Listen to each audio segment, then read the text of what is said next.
दोस्तों, नरेंद्र मोदी के जिस मंत्री के खिलाफ सारे देश भर में छात्र आंदोलन कर रहे हैं और दिल्ली में आज भूख हड़ताल का तीसरा दिन है, ऐसे मंत्री को जो निशाने पर है, यूथ के निशाने पर है, ऐसे मंत्री की कुर्सी कौन बचाना चाह रहा है?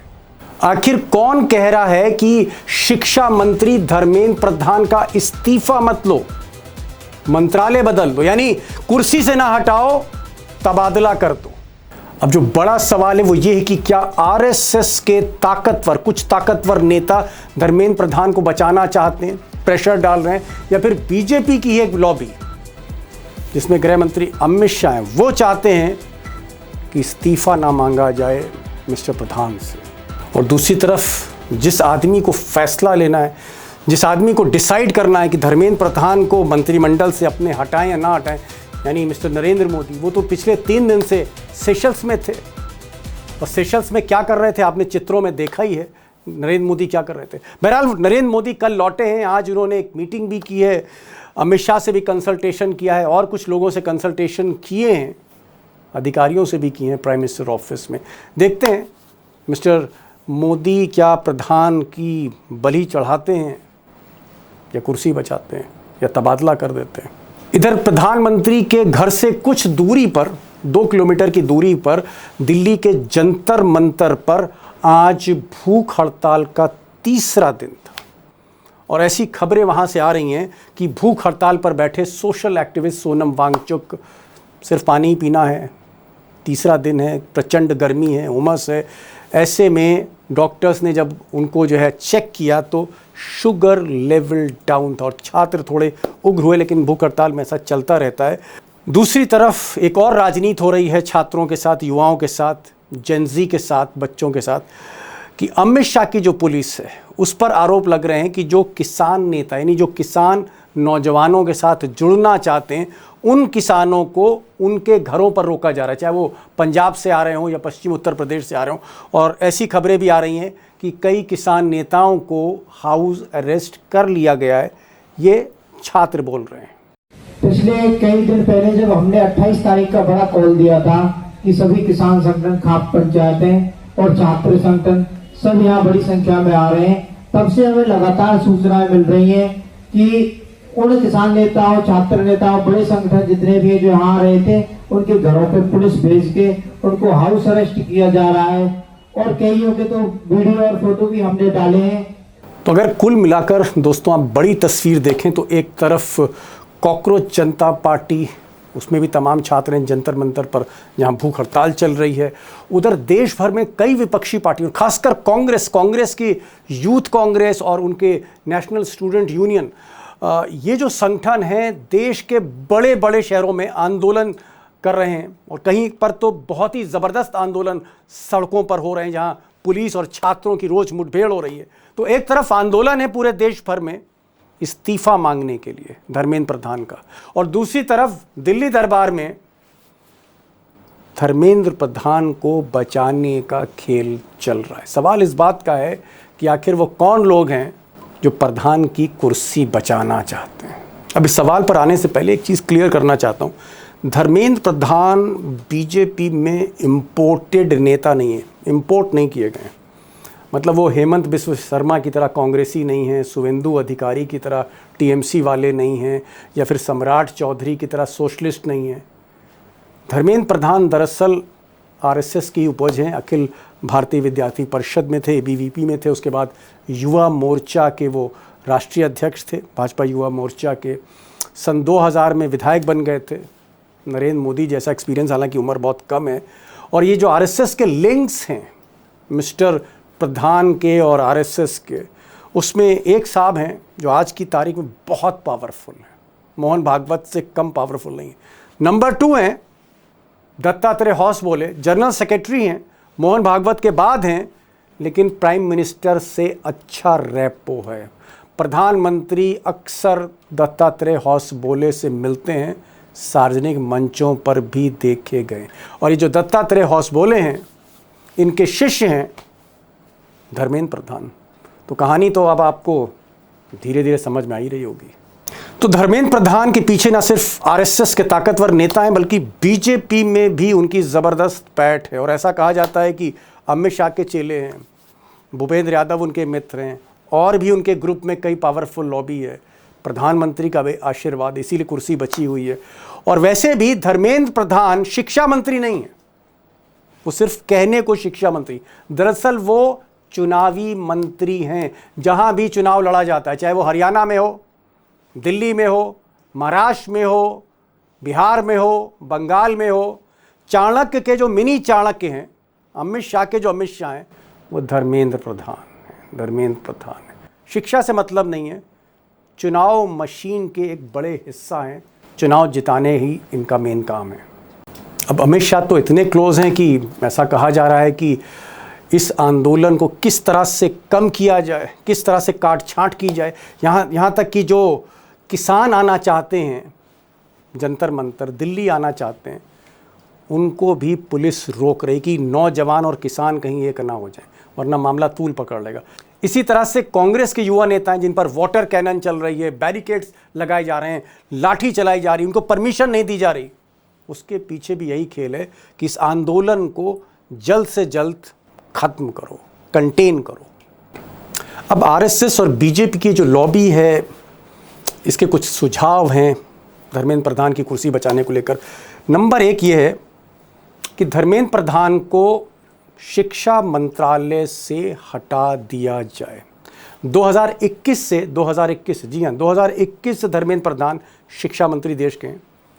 दर्जनों पेपर लीक हुए हैं, दर्जनों गड़बड़ियाँ हुई हैं, बहुत सी गड़बड़ियाँ हुई हैं, लेकिन वो बचते बचाते रहे। 5 साल से, यानी पिछली सरकार में भी शिक्षा मंत्री थे, इस बार भी है। तो उनका मंत्रालय बदलने की बात हो रही है। और ये कहा जा रहा है, दूसरा सुझाव, कि शिक्षा मंत्रालय की जगह उन्हें कोई दूसरा मंत्रालय, यानी कोयला मंत्रालय या स्टील मंत्रालय या पेट्रोलियम मंत्रालय, कोई मंत्रालय उनको दे दिया जाए, मंत्रिमंडल से ना हटाया जाए। और तीसरा सुझाव ये भी आ रहा है कि अगर मंत्रिमंडल से हटाते हैं तो फिर उनको कोई महत्वपूर्ण रोल दिया जाए पार्टी के अंदर। देखते हैं क्या होगा। आखिरी फैसला इसमें मिस्टर मोदी को ही लेना है। मंत्रिमंडल के इंचार्ज, मंत्रिमंडल के माई बाप प्रधानमंत्री खुद हैं। और हालत यह है कि प्रधानमंत्री के सामने कोई बोल नहीं सकता। हो सकता है दत्तात्रेय हौस बोले, कुछ बोलते हैं, अमित शाह बोलते हैं, बाकी किसी की हिम्मत नहीं। तो लास्ट फैसला, जो आखिरी जो फैसला, अंतिम फैसला, वो नरेंद्र मोदी को लेना है कि धर्मेंद्र प्रधान को रखा जाए या बाहर किया जाए। अब मसला आसान नहीं है। आसान इसलिए नहीं है क्योंकि एक तरफ ये जो भूख हड़ताल है धीरे धीरे बढ़ रही है, और जब भूख हड़ताल यानी आमरण अनशन हर दिन जब आगे बढ़ता है तो हालत नाजुक होती है। जो अन्ना आंदोलन के समय अन्ना हज़ारे की हुई थी, वही स्थिति इस वक्त सोनम वांगचुक की। धीरे धीरे शुगर लेवल कम हो रहा है, हालत ख़राब हो रही है, मामला सेंटिमेंटल हो रहा है, बच्चे सेंटिमेंटल होते ही हैं। लेकिन इससे बड़ी एक मुसीबत है मिस्टर मोदी के लिए कि ये जो साहब हैं राहुल गांधी, नेता विपक्ष, ये पूरी तरह से मैदान में कूद गए हैं। महीने भर के अंदर कांग्रेस एक बहुत बड़ा ऐतिहासिक, आप कह सकते हैं, जमावड़ा छात्रों का, लाखों छात्रों का दिल्ली में कर रही है, उसकी प्लानिंग चल रही है। 28 बड़े शहरों में 1 अगस्त को 28 शहरों में आंदोलन है, प्रदर्शन है। और फिर 9 अगस्त को पूरे देश भर से बच्चे और युवा, यानी जेनजी, 17-18 साल से लेकर 29-30 साल के युवा दिल्ली जाम करने जा रहे हैं। और राहुल गांधी नेतृत्व करेंगे, और हो सकता है सारी विपक्षी पार्टी के नेता एक मंच पर आ जाएं, और वो फिर आर पार की लड़ाई होगी। तो दोस्तों, आगे होने क्या जा रहा है? मोदी क्या करने जा रहे हैं? क्या धर्मेंद्र प्रधान को वाकई हटा देंगे 9 अगस्त से पहले, या फिर जिद पर अड़े रहेंगे? मैंने आज उमाकांत जी को बुलाया। उमाकांत जी बीजेपी को पिछले 30-35 वर्षों से देख रहे हैं, कांग्रेस को भी समझ रहे हैं, इस आंदोलन को भी जानते हैं, धर्मेंद्र प्रधान को भी जानते हैं। धर्मेंद्र प्रधान को भी तब जानते हैं जब वो सिर्फ सांसद थे। मैंने बहुत से सवाल किए हैं, उमाकांत जी को सुना जाए। मेरा जो पहला सवाल था, उमाकांत जी, आप देख रहे हैं कि बच्चे जो हैं सड़कों पर हैं, सोनम वांगचुक भूख हड़ताल पे बैठे हैं, उनकी स्थिति आज बहुत अच्छी नहीं है, शुगर लेवल कम हो रहा है क्योंकि कुछ खा पी नहीं रहे, सिर्फ पानी पी रहे हैं। और अगर आप देश की राजनीति देखें तो पूरा कांग्रेस का जो यूथ है सड़कों पर है, एक बहुत बड़ा प्रेशर है। लेकिन खबरें ये आ रही है कि मोदी जी पे बहुत असर नहीं है। पहले खबर ये आई थी कि जब वो सेशल से लौटेंगे, उनकी अमित शाह के साथ बैठक थी धर्मेंद्र प्रधान को लेकर, लेकिन अब ये खबर आ रही है कि कहीं ना कहीं आरएसएस, कुछ लोग ऐसे हैं जो धर्मेंद्र प्रधान को बचाना चाहते हैं। इस्तीफे के लिए वो सहमत नहीं है, कि वो चाहते हैं कि इनका ट्रांसफर कर दिया जाए, कि कोई और मंत्रालय दे दें, लेकिन इनको हटाया ना जाए। तो धर्मेंद्र प्रधान को लेकर इतना ज्यादा मतलब प्रेशर क्यों है आरएसएस का या बाकी लोगों का? देखिए दीपक जी, जो सबसे बड़ा मुद्दा है वो मुद्दा है आज की तारीख में जो नकल हुई, जो नीट पेपर लीक हुआ, उससे जो आग लगी और उस आग में भारतीय जनता पार्टी पिछले 1 महीने से जल रही है और वो इतनी जल चुकी है कि उसमें वो पहचानी नहीं जा रही कहाँ से जली है। मतलब उसका पूछ ही नहीं पता लग रहा है कि जली कहाँ से, आग लगी और कहाँ खत्म हो रही है। उनको, भारतीय जनता पार्टी को पिछले 1 महीने से पता ही नहीं चल रहा है कि ये आग को बुझाएँ कैसे? एक तरफ बुझाने की कोशिश हो रही है, दूसरी तरफ से आग लग जाती है। और ये ऐसा मुद्दा भारतीय जनता पार्टी को, मोदी को, जब उनकी जो राजनीति जो आपने बताया कि 25 साल से वो पदों पर बैठे हुए हैं, पहले सीएम थे, अब पीएम है। ये इस तरह का खूंखार स्थिति, भयंकर स्थिति इनको पहले कभी सामना नहीं करना पड़ा था। जो आपने पूछा कि ये आरएसएस का प्रेशर है और आरएसएस का भी दबाव है कि धर्मेंद्र प्रधान को थोड़ा नरम रुख अपना राहत करके दीजिए, उनको हाँ, हटाया नरम, ना हाँ। जाए। हाँ, हटाया ना जाए, थोड़ा नरम रूप करके, या बीच का रास्ता जिसको कहते हैं, बीच का जी। रास्ता आरएसएस की भाषा में कहते हैं कि बीच का रास्ता निकाले। तो बीच का रास्ता निकालने की आपने मुद्दा सही पकड़ा है कि बीच का रास्ता निकाला जाए। असल में दीपक जी, बीच का रास्ता मोदी की डिक्शनरी में कुछ नहीं है। मोदी जी की डिक्शनरी में जो बीच का रास्ता है, उनको लगेगा कि उनकी इमेज खत्म हो रही है, उनकी इमेज खराब हो रही है, उनकी राजनीति खत्म हो रही है, वो पुश टू द वॉल है, आगे खाई है, पीछे कुआं है, तो वो किसी की भी बलि चढ़ा देंगे, ये तय ओ है। My God. उसमें चाहे उसमें धर्मेंद्र प्रधान को हटा करके, उनकी राजनीति खत्म करके, अगर मोदी का फायदा हो रहा हो तो मोदी 1 मिनट नहीं लगाएंगे वो सब करके। ये है कि उनको धर्मेंद्र प्रधान, चूंकि विद्यार्थी परिषद के एक किस्म से खिलाड़ी है और मतलब आरएसएस दत्तात्रेय से जुड़े हुए हंसोले हैं। जी जुड़े हुए हैं, और मैं जानता हूं कि वो स्ट्रेटजी बनाते हैं, जहां जहां बहुत कठिन काम होता है वहां उनको भेजा जाता है। वो ग्रास रूट स्ट्रेटजी, वर्कर को कैसे कन्विंस किया जाता है, हर लेवल पे। उनकी उम्र बहुत ज्यादा मोदी नहीं है, लेकिन वो मोदी को हर लेवल चुनाव पर जिताने अपना, का काम, मोदी की ही जे चुनावी मशीन का ही एक हिस्सा है या Dharmendra Pradhan. He is operator. वो एक ऑपरेटर के, एक सौम्य चेहरा है, सरल चेहरा है, सबके साथ उनके ताल्लुकात बहुत अच्छे हैं। और भारतीय जनता पार्टी का जो मेरे समझ से नेतृत्व है, वो उनकी जो काबिलियत है उसको लूज नहीं करना चाहेगा, क्योंकि अगर आपने उनकी राजनीति को खत्म कर दी तो एक स्ट्रेटजिस्ट जो है, जो भाजपा के पास टैलेंट है ही नहीं, वो एक जी। टैलेंट आपके पार्टी से उससे मतलब गायब हो जाएगा आप जी। आप ये कह रहे हैं कि अगर धर्मेंद्र प्रधान को उनसे इस्तीफा ले जाता है, उनको कुर्सी से उतार दिया जाता है, तो उनका एक तरह से कैरियर खत्म हो जाएगा। मोदी को जरूरत है, क्योंकि चुनाव जिताने का काम, चाहे बंगाल का चुनाव हो, चाहे बिहार का चुनाव हो, चाहे महाराष्ट्र का चुनाव हो, चाहे हरियाणा का चुनाव हो, हर जगह धर्मेंद्र प्रधान और कुछ लोग हैं भूपेंद्र यादव टाइप के, ये जो टीम है अमित शाह की, यही चुनावी मशीन है। तो इस वजह से आपको लगता है क्या मोदी, क्योंकि मोदी का फायदा है धर्मेंद्र प्रधान को रिटेन करने में, क्या मोदी इनका डिपार्टमेंट बदल सकते हैं, मंत्रालय बदल सकते हैं, या मोदी कुछ भी नहीं बदलेंगे, ये एजुकेशन मिनिस्टर जी, रहेंगे? और यहां पर मैं बताना चाहूंगा दोस्तों को, 2021 से अब तक लगातार ये एजुकेशन मिनिस्टर है। बिल्कुल, आपने, आपका सवाल जो मौजूदा हालात में बहुत वाजिब है, लेकिन मैं एक बात बता दूं आपको कि मोदी ने आज तक किसी को किसी का इस्तीफा लिया नहीं। मांग हुई, उन्होंने इस्तीफा नहीं लिया। इन्होंने इस्तीफे मांगे लोगों के। इन्होंने मनमोहन सरकार के जमाने में इस्तीफे मांगे और इस्तीफे हो गए। और इनके जो राजनाथ सिंह जी कड़क मंत्री हैं, वो तो कहते हैं कि हमारे यहाँ, हम यूपीए नहीं है जो इस्तीफे होते हो हमारे यहाँ। इस्तीफे यही मांग रहे थे, गलत चीजों पर मांग रहे थे।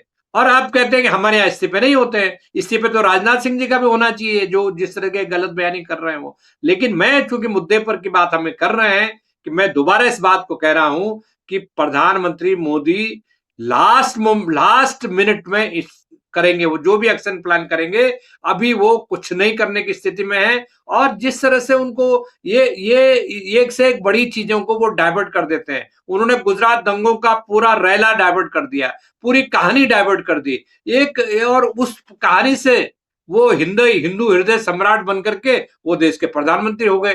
तो कहानियों को गढ़ना, कहानियों को डाइवर्ट करना।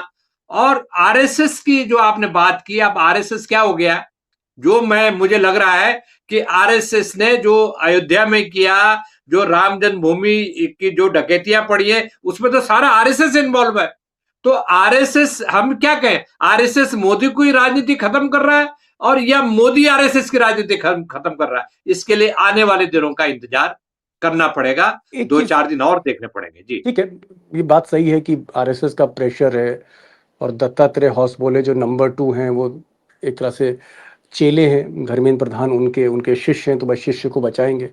और मोदी और अमित शाह भी क्लोज हैं धर्मेंद्र प्रधान के, क्योंकि चुनाव जिताने का काम करते हैं। शिक्षा मंत्री तो है नहीं, लोग इनको चुनाव मंत्री कहते हैं।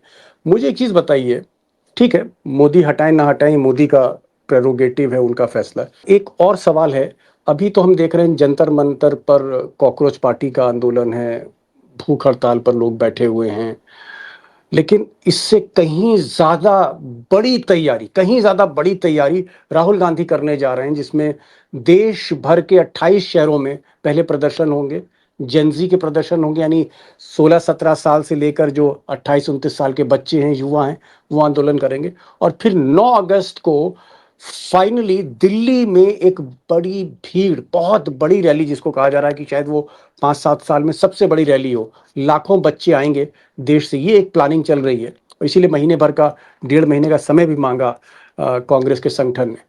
ये जो रैली है जहां लाखों बच्चे आएंगे, क्या ये एक मोदी पर प्रेशर नहीं होगा, उनके नाक के नीचे प्रदर्शन होगा? और अगर धर्मेंद्र प्रधान तब भी शिक्षा मंत्री रहते हैं, तो आपको लगता नहीं है कि ये एक मोदी के लिए एक बहुत बड़ा एक प्रेशर होगा? देखिए दीपक जी, देश में जो माहौल है आज की तारीख में, कि आप ऐसे मौके पर अगर इतनी बड़ी रैलियां करते हैं, जब मोदी की, अमित शाह, इनकी जो पूरी टोली है आरएसएस की, उसके खिलाफ पूरे देश में लोग नाराज हैं, इनके सपोर्टर नाराज है, जनता नाराज है, जेनजी नाराज है, नकल हो रही है, नौकरियां बेची जा रही हैं, और यूथ गुस्से में है, जो इस देश की जी 70-60% जो पॉपुलेशन उसको रिप्रेजेंट कर रहा है। और राहुल गांधी की जो रैली है, कांग्रेस पार्टी की जो रैली है, मुझे लग रहा है ये राइट कदम है, ये सही कदम है, सही मौका है। क्योंकि अल्टीमेटली भारतीय जनता पार्टी को पावर से हटाने के लिए एक पॉलिटिकल पोलराइजेशन करना पड़ेगा, और राजनीतिक एकता के साथ ही हटेंगे ना, चुनाव में इनको हराया जाएगा, जनता चुनाव में हराएगी। तो मुझे लग रहा है कि ये जनजी नहीं करेगा ये काम, चुनाव में हराने का काम। चुनाव में हराने का काम विपक्ष करेगा, और विपक्ष की सबसे बड़ी जो पार्टी है, हमारे मतभेद कांग्रेस पार्टी से हो सकते हैं, लेकिन जो जमीनी धरातल है कि